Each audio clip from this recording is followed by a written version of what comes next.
నమస్తే, welcome to bill TV voice of voiceless. Nalgonda parliament స్థానం ఇప్పుడు హాట్ టాపిక్ గా మారుతా ఉంది. ఇక్కడి నుండి కాంగ్రెస్ అభ్యర్థులుగా కీలకమైనటువంటి నేతలు బరిలోకి దింపే అవకాశాలు ఉండడంతో ఇప్పుడు నల్గొండ పార్లమెంటు పైనే అందరూ దృష్టి కేంద్రీకరించారు. వాస్తవానికి నల్గొండ పార్లమెంటు కాంగ్రెస్ పార్టీ కంచుకోట, బీఆర్ఎస్ పార్టీ బలమైనటువంటి ఎమ్మెల్యే స్థానాలను గెలుచుకున్నప్పుడు కూడా సునాయాసంగా కాంగ్రెస్ పార్టీ పార్లమెంటు స్థానాన్ని గెలుచుకున్నటువంటి ఈ స్థానంపై బీఆర్ఎస్ పార్టీలో కారు మబ్బులైతే కమ్ముకున్నాయి. ఎవరు కూడా పోటీ చేయడానికి ముందుకు వచ్చే పరిస్థితి అయితే కనిపించడం లేదు. ఆర్థిక పరమైనటువంటి ఈ అంశం తెర మీదకి రావడంతో ఎన్నికల బరిలోకి కూడా దిగటానికి ఇబ్బందికరమైనటువంటి పరిస్థితుల్లో కారు పార్టీ తీవ్రమైనటువంటి మనస్తాపానికి గురైనటువంటి పరిస్థితి అయితే కనిపిస్తా ఉంది. అన్ని నియోజకవర్గాల్లో పార్లమెంటులో మొత్తం మీద కూడా నల్గొండ ఉమ్మడి జిల్లాలోనే ఓటమి చెందినటువంటి పరిస్థితుల నేపథ్యంలో నల్గొండ పార్లమెంట్ లో ఒకే ఒకడైనటువంటి జగదీశ్వర్ రెడ్డి సూర్యాపేట నుంచి గెలుపొందడం జరిగింది. మిగిలినటువంటి అన్ని స్థానాల్లో బీఆర్ఎస్ పార్టీ తీవ్రమైనటువంటి ఓటు బ్యాంకును కోల్పోయి తీవ్రమైనటువంటి ఓటమిని చవి చూడడం జరిగింది. భారీ మెజార్టీతో ఓటమి చెందడంతో ఇప్పుడు కలతల చెందినటువంటి కారు పార్టీ పార్లమెంటు బరిలో దింపడానికి విశ్వ ప్రయత్నాలు చేస్తా ఉంది ఇప్పటికే. కానీ ఎవరు కూడా ముందుకు రాని పరిస్థితి. గతంలో ఇక్కడ బీఆర్ఎస్ పార్టీ నుండి పోటీ చేయడానికి పదుల సంఖ్యలో ముందుకు వచ్చినప్పటికీ ఈ అసెంబ్లీ ఎన్నికల తీర్పుతో పూర్తిగా వెనకంజ వేస్తా ఉన్నారు. ఎవరు కూడా ముందుకు రాని పరిస్థితిలో ఉన్నటువంటి నేపథ్యంలో ఈ నియోజకవర్గంలో గతంలో 2 సార్లు ప్రాతినిధ్యం వహించినటువంటి గుత్తా సుఖేందర్ రెడ్డి శాసన మండలి చైర్మన్ అయినటువంటి ఆయనకు మంచి పట్టు ఉండడంతో ఆయన తనయుడు అయినటువంటి గుత్తా అమిత్ రెడ్డిని బరిలోకి దింపాలని ఆయన విశ్వ ప్రయత్నాలు చేస్తా ఉన్నారు. ఇప్పటికే ఆయన అనేకమైనటువంటి మీడియా లీకులతో అధిష్టానం దృష్టిలో ఉండటానికి ఆయన విశ్వ ప్రయత్నాలు అయితే చేస్తా ఉన్నారు. కానీ గుత్తా అమిత్ రెడ్డికి టికెట్ ఇస్తారా ఇవ్వరా అనే అంశం కూడా ఇప్పుడు తెర మీదకి వస్తా ఉంది. కొత్తగా ఇప్పటికే కారు మబ్బులు కమ్ముకున్నటువంటి కారు పార్టీలో ఎవరిని బరిలోకి దింపుతారు, కనీసం పోటీ అయినా ఇవ్వగలరా లేరా అనే రాజకీయ విశ్లేషణ అయితే జరుగుతూ ఉంది. కుందూరు జానారెడ్డి కాంగ్రెస్ పార్టీ నుంచి పోటీ చేసే అవకాశాలు మొండిగా కనపడతా ఉన్నాయి. అదేవిధంగా అధిష్టానం కూడా ఇక్కడ నుంచే పోటీ చేసే అవకాశాలు ఉన్నాయి. సోనియా లేదా ప్రియాంక గాంధీ అయినా బరిలోకి దింపాలని యోచన చేస్తా ఉందట. కానీ ఇక్కడ పూర్తిగా జానారెడ్డి వైపే ఎక్కువ అవకాశాలు అయితే కనిపిస్తా ఉన్నాయి. ఈ పరిస్థితుల నేపథ్యంలో బలమైనటువంటి నాయకుడిని బీఆర్ఎస్ పార్టీ కనీసం పోటీలోనైనా నిలిపే ఆలోచన అయితే చేయాల్సినటువంటి పరిస్థితి అయితే బీఆర్ఎస్ కు పడింది. ఇక్కడ బలమైనటువంటి క్యాడర్ గతంలో ఉన్నప్పటికీ ఇప్పుడు మాత్రము బీఆర్ఎస్ పార్టీ తరఫున పోటీ చేసే అభ్యర్థులకు కరువయ్యారనే అభిప్రాయంతో వ్యక్తం అవుతుంది.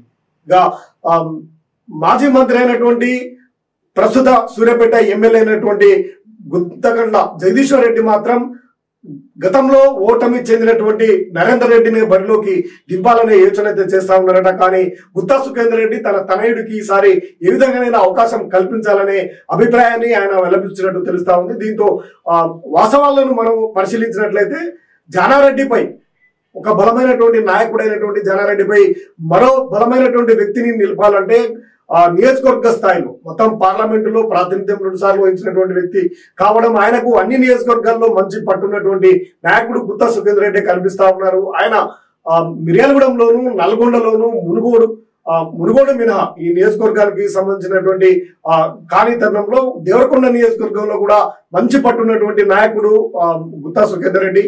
మరి గుత్తా సుఖేందర్ రెడ్డి కుమారుడు అయితేనే బరిలో నిలబడడానికి మెండైనటువంటి అవకాశాలు ఉంటాయనే అభిప్రాయం వ్యక్తమవుతున్నటువంటి పరిస్థితులు ఉన్నప్పటికీ ఆయనకు సంబంధించినటువంటి నల్గొండ నియోజకవర్గంలోని ఆయన ముఖ్య అనుచరులు, ఇక దేవరకొండలోని ఆయన ముఖ్య అనుచరులు, నాగార్జున సాగర్ లోని ఆయన ముఖ్య అనుచరులంతా కూడా ఇప్పటికే కాంగ్రెస్ పార్టీలో చేరిపోవడంతో ఇక్కడ ఉన్నటువంటి పరిస్థితుల నేపథ్యంలో మరి ఆయనకు టికెట్ ఇస్తారా లేరా అనే అభిప్రాయం కూడా బలంగా వినిపిస్తా ఉంది.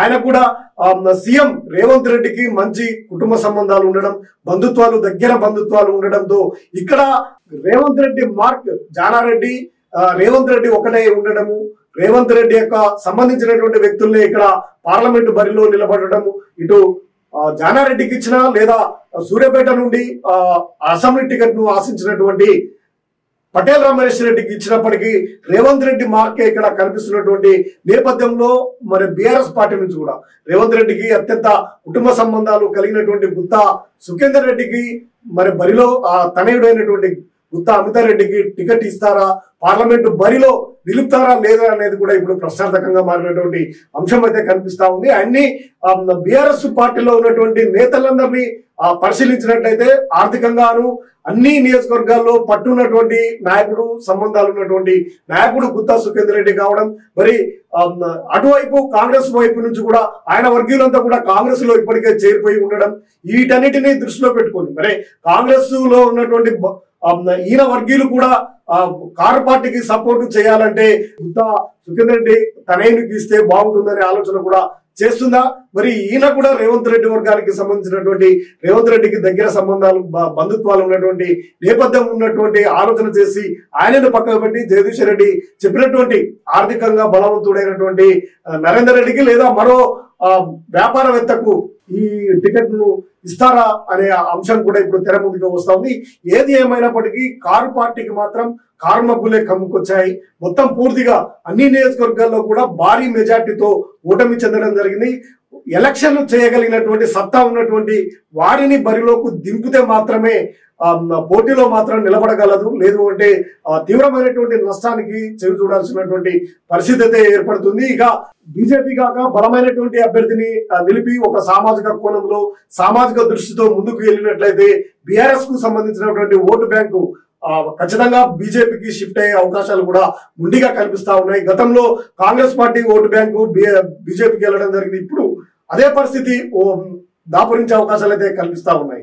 ఇక బలమైనటువంటి సామాజిక వర్గము ఉన్నటువంటి వారిని బీజేపీ కాక ఎవరినైనా బరిలోకి దింపి బీఆర్ఎస్ బలమైనటువంటి వ్యక్తిని నిలపకుంటే బీఆర్ఎస్ ఓట్లన్నీ కూడా బీజేపీ వైపు మళ్ళీ అవకాశాలు కూడా ముందుగా కనిపిస్తున్నాయనే అభిప్రాయం కూడా బలంగా వినిపిస్తా ఉంది. ఏదేమైనప్పటికీ ఇప్పటికే కారు మబ్బులు కమ్ముకొచ్చినటువంటి కారు పార్టీ బలమైనటువంటి అభ్యర్థిని నిలుపుతుందా?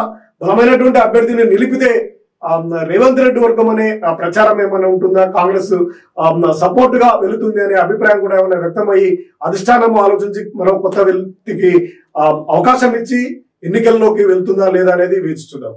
చూస్తూనే ఉండండి bull TV, voice of voiceless. నమస్తే.